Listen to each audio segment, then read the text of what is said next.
When I encounter a mean-spirited person, the first thing I think is, wow, what an asshole. I bet you do too. You might call such a person bullies, creeps, jerks, weasels, tormentors, serial slammers, or unconstrained ergomaniacs. But for me, at least, the term asshole best captures the fear and the loathing I have for these nasty people. Author Robert Sutton, in his classic book, The No Asshole Rule, shows how these destructive characters damage their fellow human beings and undermine organizational performance. This little book also shows how to keep these jerks out of your workplace, how to reform those who are stuck with you, how to expel those who can't or won't change their ways, and how to best limit the destruction that these demeaning creeps cause. The no asshole rule is becoming a worldwide business phenomenon, implemented at workplaces across the globe, including dozens of successful companies such as Google and Barclays. Adherence to this rule, a zero tolerance policy to assholes, has proved to be having astonishing wide reading positive results. Well, as a person, I am known to pick up controversial topics and controversies too quickly. So here I am picking up another issue which affects majority of us at some point in our life. Over the next 30 minutes or so,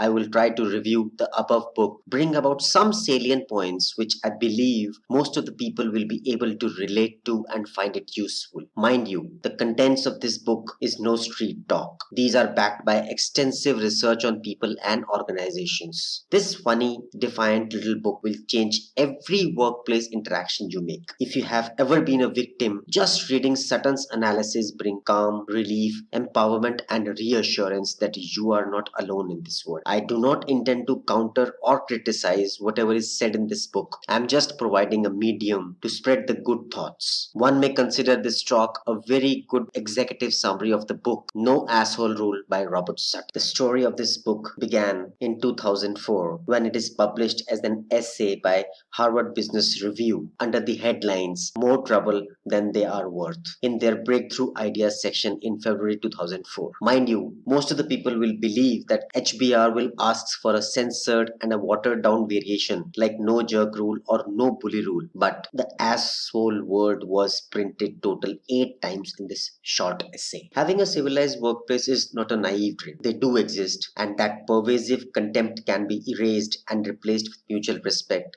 when a team or an organization is managed right, and civilized workplace usually enjoys superior performance as well. This talk will resonate with and provide comfort to all of you who feel oppressed by jerks that you work with, serve, or struggle to lead.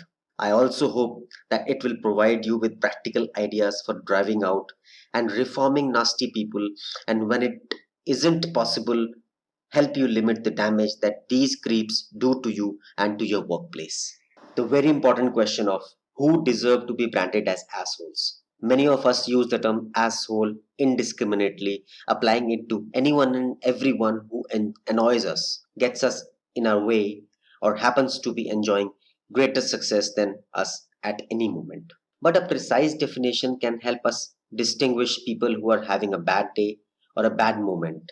Known as temporary assholes, they are different from people who are persistently nasty or destructive jerks. Those are certified assholes. Researchers such as Bennett Tepper, who writes about psychological abuse in workplaces, defines it as the sustained display of hostile verbal and non-verbal behavior, excluding physical contact. But this definition is useful as far as it goes. But it isn't detailed enough for understanding what assholes do and what their effect on others is. I would like to share my experience as a young assistant professor in an instructive appointment for understanding how assholes are defined in this book.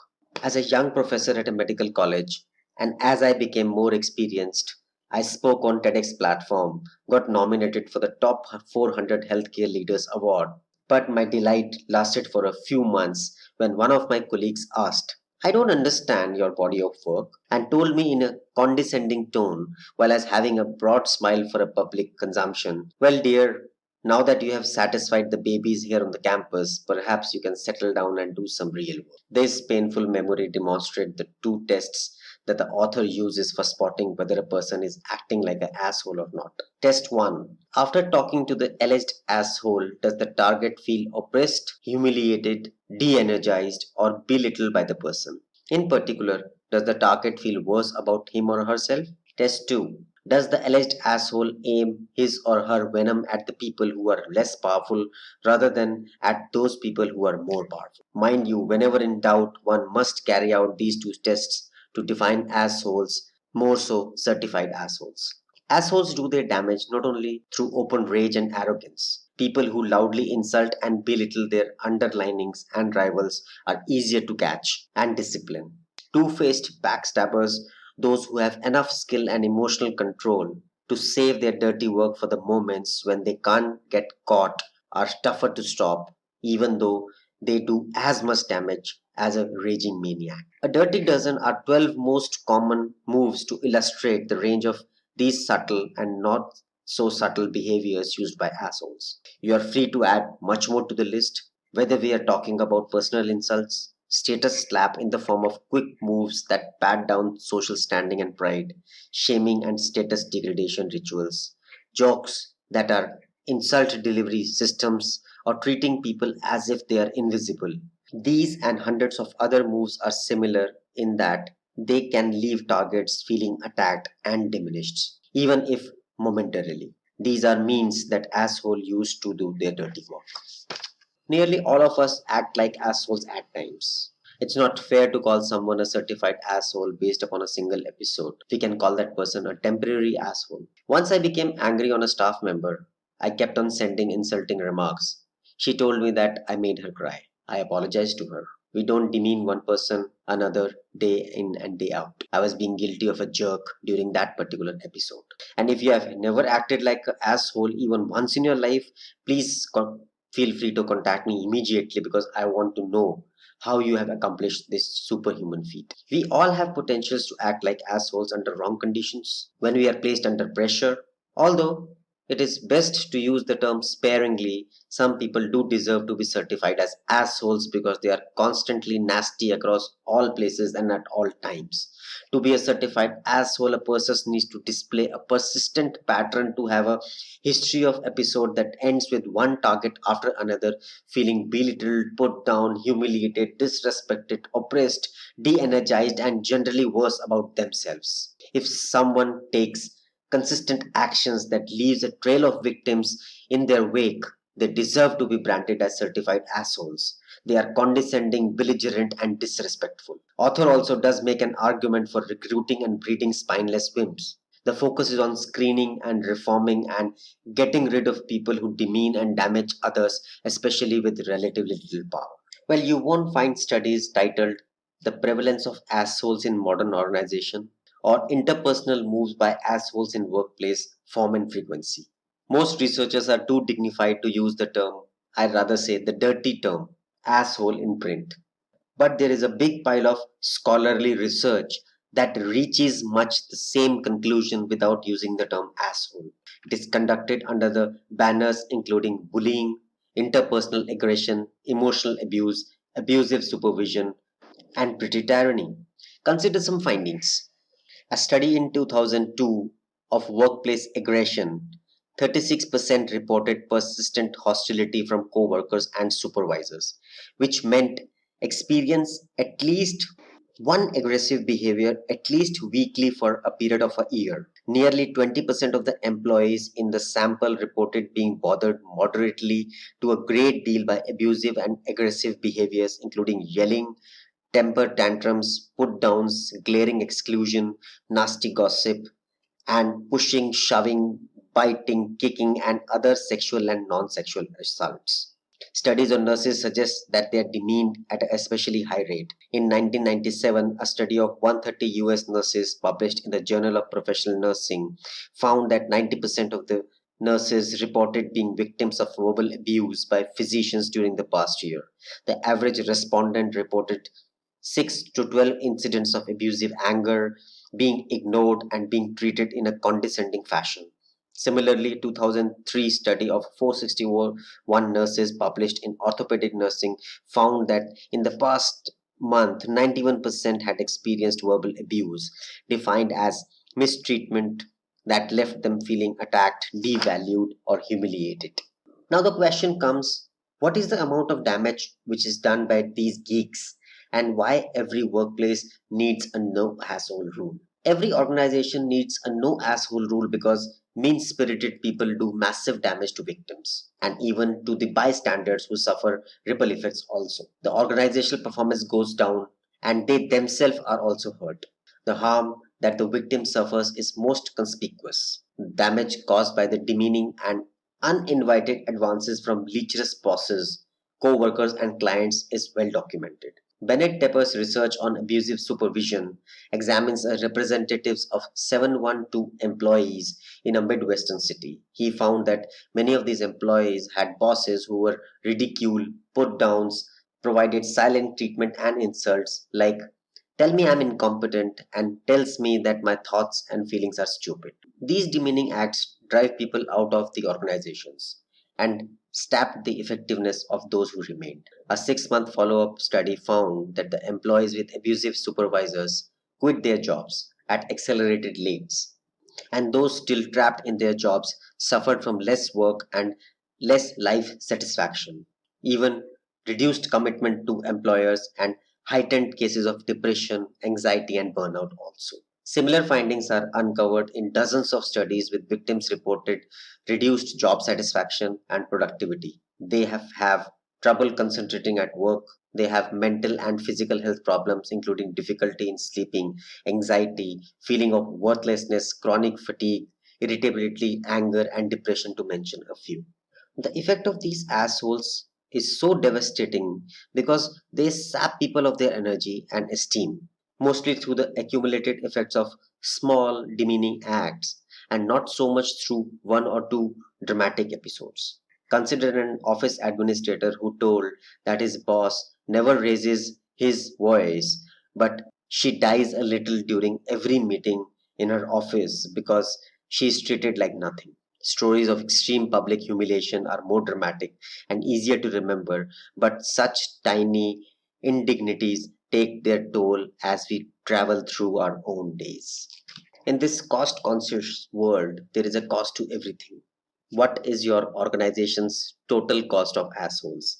We'll call it as TCA, total cost of assholes. Calculating the exact TCA for any organization is an unrealistic goal. There are just too many different factors and too much uncertainty about the fact. It is, for example, impossible to estimate how many hours of manager devote to asshole management or to predict future legal costs incurred by assholes in any organization. Researchers Charlotte Rayner demonstrate how to produce estimates of such costs. They start by estimating that 25% of the bullying targets and 20% of the witnesses leave their jobs, and that the average bullying rate in UK is 15%. Rayner calculate that in an organization of 1000 people, if 25% of the bullied leave and the replacement cost is $20,000, then annual cost is $750,000. They add that if there is an average of two witness for each victim and 20% leave, that adds $1.2 million for a total replacement cost just shy around $2 million per year. That's a huge cost to pay. In one of the companies, Sam, a fictitious name, was consistently ranked among top 5% of the producers. Sam qualifies for a certified asshole. His temper is legendary. He treats his co-workers as rivals, routinely insulting and belittling them. His nasty late night emails, rants are infamous, and not surprisingly, many insiders refuse to work with him. His last assistant lasted less than a year. Meanwhile, HR managers and at times senior executives were spending huge chunks of time running interference between SAM and company support network. In the past 5 years, several colleagues and administrative assistants have logged hostile workplace complaints against SAM. The company also spent a substantial amount of money on Ethan's anger management classes and counseling. So the company decided that in addition to warnings and training, it was time to quantify the incremental cost of Sam's bad behavior and deduct it from its bonus. They did it week by week calculation of the extra cost of Sam's nasty and inconsiderate actions compared to others, more civilized salespersons. HR managers estimated that costs for the prior year Time and dollars spent related to Sam's treatment of people totaled around $160,000. I find these costs disturbing as they reflect so much suffering and heartache. So much time is wasted by talented people. The figure almost certainly understates full financial damage as it omits physical and mental effects on victims, time lost by and the emotional and physical toll on witnesses and bystanders, and the negative effects of the fear, loathing, and dysfunctional competition he provoked. An executive and HR manager met Sam and reviewed this cost. They told him that the company would deduct 60% of the cost from what he otherwise would have earned as his year end bonus. The reaction was predictable. Ethan flew into a rage and blamed the idiots he worked with for being unable to keep up with his expectations and requirements. He threatened to quit, but didn't. I applaud this company for calculating these costs, confronting Sam with them, and insisting that he pay the price. If the executives were serious about enforcing a no asshole rule, however, they would have shown Sam the door years ago, which is why I next turn how to implement, enforce, and sustain a no asshole rule. Millions of people feel trapped in places where pro asshole rule instead of no asshole rule prevails. Employees who face and witness constant bullying do leave their jobs at a higher rates than in civilized places. Researchers Charlotte Rayner and Cashley estimated that 25% of the victims and 20% of the witnesses of bullying leave their jobs, compared to a typical rate of 5%. But these numbers also show that most of the afflicted hunker down and take it. Many people are struck while workplaces for financial reasons. They have no escape route to another job, at least to the one that pays well. And even people who are planning to escape a wicked workplace may choose to endure weeks and months of abuse before walking out. Yet, whether you are a short timer or face a long sentence embedded with a bumper crop of assholes, there are ways to make the best of the bad situation. Consider the strategy that a Silicon Valley executive used to survive her mean spirited colleagues. Let's call her Sam, to protect the innocent as well as the guilty. Earlier in her career, Sam became tangled with a nasty political battle with a slew of assholes who routinely put her down, interrupted her, and glared at her in the meetings. They repeatedly criticized what she did and shot down her solutions, while offering few constructive ideas of their own. They proposed tough solutions, such as firing poor performers, and then lacked the courage to implement their macho talk, leaving her to do their dirty work. Sam tried to fight back, but was beaten down. Although she weathered the storm and kept her position, she emerged with her confidence eroded and was physically and emotionally eroded and exhausted. Sam lost weight and had a hard time sleeping for months after the abuse. She suffered at the hands of these jerks. 3 years later, a similar dynamic reared its ugly head again, when the same creeps using the same dirty tricks. This time, Sam went in with her eyes open, determined to get through it without letting them to get to her. Sam's coping strategy was inspired the advice she has gotten as a teenager from a river rafting guide. He said, if you fall out of the boats in the rapids, don't try to fight it. Just rely on your life vest and float with your feet out in the front. That way, you are thrown up against the rocks. You can use your feet to push off and you will protect your head and conserve energy. Instead of seeing herself as a victim, Sam started to feel strong. She realized that if she didn't panic and just floated with her feet out in the front, she'll come out of this mess. And exactly this is what happened. Rather than lowering her standards and to catching and flinging back the venom out, which went out of these creeps, she remained calm and helped others wither out the storm as well. She found subtle ways to find out the most toxic of these assholes to expose the damage they have done to their victims and the company. Sam's strategy contains two ingredients. First, Sam learned to reframe the nastiness that she faced in the ways that helped her become emotionally detached from the assholes, even downright indifferent to what was happening. Second, Sam didn't struggle against the larger forces she couldn't control. She focused instead of small ways to get tidbits of control, including helping fellow victims cope with the jerks by teaching the victims her strategy, giving them emotional support, and concentrating on helping good people in the company. Sam also picked small battles she could win and took small steps to undermine the worst of her tormentors. Rather than fighting big wars she was destined to lose and would leave her exhausted and debased like the first time this happened, Sam was wise enough this time to take small wins to sustain her confidence and sense of control. What do you understand by reframing? Reframing means changing how you see things. Psychologists have found out that if you can't escape a source of stress, changing your mindset about what is happening to you and reframing can help you reduce the damage done to you. Some useful reframing tricks include avoiding self blame, hoping for the best, expecting the worst, and the most important, not giving a damn. That is developing indifference and emotional detachment. Martin Siegelman's research on learned optimism shows that when people view difficulties as temporary and not their fault, and something that will not provide or ruin their rest of their lives, this frame protects their mental and physical and health and enhances their resilience.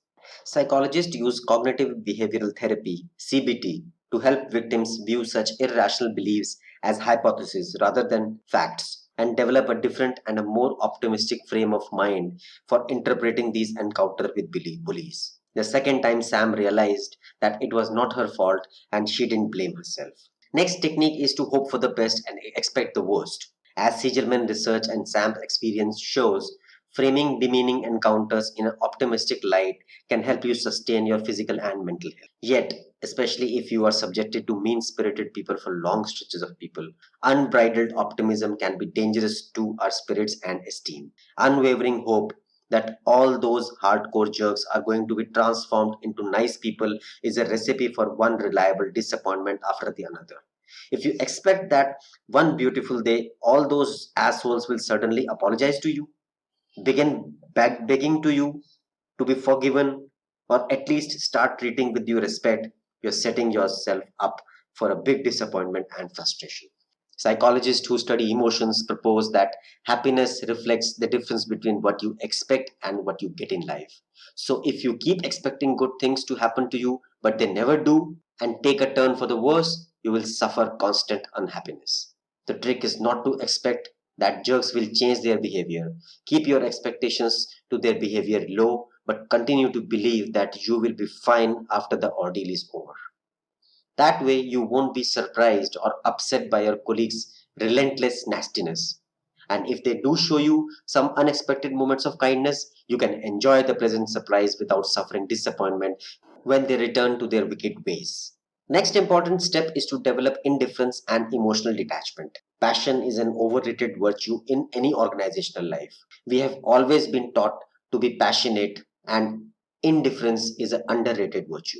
This conclusion clashes with the most business books, which ballyhoo the magical powers of exuding deep and authentic passion about work, organization, colleagues, and customers. All the talk about passion, commitment, and identification with organization is absolutely correct if you are in a good job and treated with dignity and respect. But it is hypothetical nonsense to millions of people who are trapped in jobs and companies where they feel oppressed and humiliated, where the goal is to survive when their health and self esteem intact, and not to do great things for a company which treat them like dirt.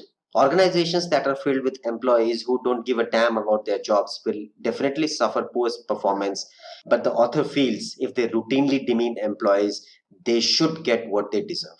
So, non performance for those companies is a good thing. When organization life takes an ugly turn, linking your self worth, how people treat you, and putting all your effort and emotional energy into workplace is a path for exploitation and self destruction.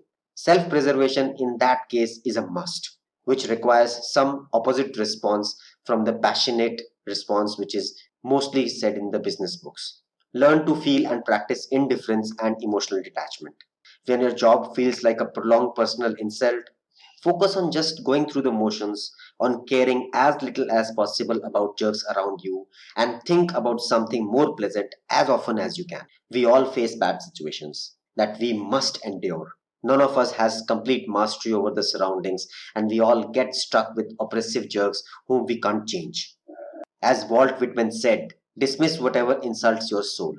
I think it's a lovely compact summary of virtues of developing indifference to demeaning jerks in workplace or anywhere else for that matter. Next strategy is look for small wins. Fight and win right small battles. We have already always been taught in Art of War by Sun Tzu. We have to lose small battles to gain big battles. But I'm talking about an entirely different strategy altogether. We should look for small wins and we should not fight big battles which we are destined to lose while working with assholes. The ability to gain control over little, seemingly trivial things is a hallmark of people who survive horrible and uncontrollable events, including natural disasters, or being a castaway or a hostage or prisoners of war. Rigorous research confirms that a feeling of perceiving that you have power to shape even small aspects of your fate can have huge impact on your well-being. Gentle re-education of the asshole is a related strategy for small wins during interactions with them. The idea is to gently explain to your tormentor the demands you face or other reasons why you really don't deserve their wrath. One of the bus drivers used this tactic to calm irate passengers. Passenger who yelled at her said, "You get paid for nothing. You do nothing but drive." The driver calmly explained, "Not only do I have to take care of you, but everyone else on the bus, but I have to take care of my bus, myself, people crossing the street, people driving their cars. Madam, I'll gladly take you this shift, and hey, I'll sit back there and relax for a while you take my seat." The spiteful passenger apologized, and the driver said, "I kind of opened her eyes." A small win like that not only gives the target of abuse a sense of control and makes things just a little bit better for a few minutes if used consistently and skillfully over time. On one jerk after the another, the series of small wins can chip away at the source of hostility, in this case, rude passengers. De escalation and re education are relatively low risk strategies because, although they may fail, chances are low that turn the other cheek approach will provide jerks to crank up their wrath they are spewing out at you. Riskier small win strategies entail confronting asshole head on, exacting revenge, putting the asshole in his place, and outly humiliating the jerk. Be warned that aggression provokes more aggression and you risk sparking a vicious cycle of insults and personal attacks. Let, if you study your oppressor, pick the right moment and are willing to take a chance, you might be rewarded with some meaningful little victories. One other very important strategy, and I like this the most, is limit your exposure and build pockets of safety. You must limit your exposure tactic dampens the damage that assholes do in two ways. First, by limiting how often and intensely you face their dirty looks and demeaning words, you suffer less direct damage. Second, as we have seen, anything that gains you even tiny bits of control can protect your sense of self, spirit, and physical health. Meet them as rarely as possible. Schedule meetings that will be short. In particular, recent research shows that you might like to schedule meetings in rooms or places with no chairs, thus cutting down the meeting time by approximately 34%. Maybe you can use IT to stay away from them using emails, telecalls, video calls, WhatsApp messages to reduce the interactions with them. Apparently, this happens because people don't get the complete picture that comes with being there, as email and phone calls provide little information about the demands that people face and the physical settings they work in and can't convey things like facial expression, verbal intonations, posture, and group mood. So group members develop incomplete and other negative opinion of one another. Also, find and build some pockets where you can hide from assholes and hang out with decent people. Doing so can reduce your exposure to jerks, give you a breather, and provide a bit of control over when and how these creeps do their dirty work to you. One way is to find a safe pocket to form or join a social network of victims. But also beware that so many times these conversation and gossip sessions and even therapy sessions led by professionals sometimes do more harm than good. These sessions degenerate into bitching sessions where victims complain bitterly about how bad things are and how powerless they are to stop it. They do not give any value to you. It can be counterproductive and can leave victim depressed and hate their jobs as well. So beware of these kind of meetings. A word of caution. Now that we have gone through how assholes behave, what are the characteristics of assholes, and the title asshole is powerful and useful and dangerous too. The author has been accused of using this dirty word asshole to attract attention. Be slow to label others as assholes, but be quick to label yourself very quick. Each of us are capable of becoming a temporary and certified asshole under wrong conditions. If this debiasing technique will help millions of people enjoy heightened self awareness and more civilized workplaces. Ironically, telling people that they are assholes itself can be an asshole move. In this talk, I have focused on how to deal with assholes when you are stuck with them, but when we all are assholes and when it comes to applying it to ourselves, about keeping our inner jerk from rearing its ugly head. In the next meeting, I will talk about what the author says, how we can keep our nastiness in check, and how we can be less asshole ourselves. The positives of being an asshole and how this asshole rule can be a way of life and can be implemented in organizations. In the end, I would like to add a disclaimer that I have just tried to put in words what the author Robert Sutton has put in his beautiful little book, The No Asshole Rule. I don't intend to modify the contents or the meaning which the author wants to say. Robert Sutton is a professor of management science and engineering in Stanford Engineering School, where he is a coordinator and co-director of the Center of Work, Technology and Organization. He is also a co-founder of Stanford Technology Ventures program. I must compliment Robert for having the testicles to walk away from Harvard Business Press because it won't let him use the word asshole in his title. No asshole rule, building a civilized workplace, and surviving that isn't one is a definitive guide to understanding, counteracting, and not becoming an asshole yourself. Enjoy and have fun.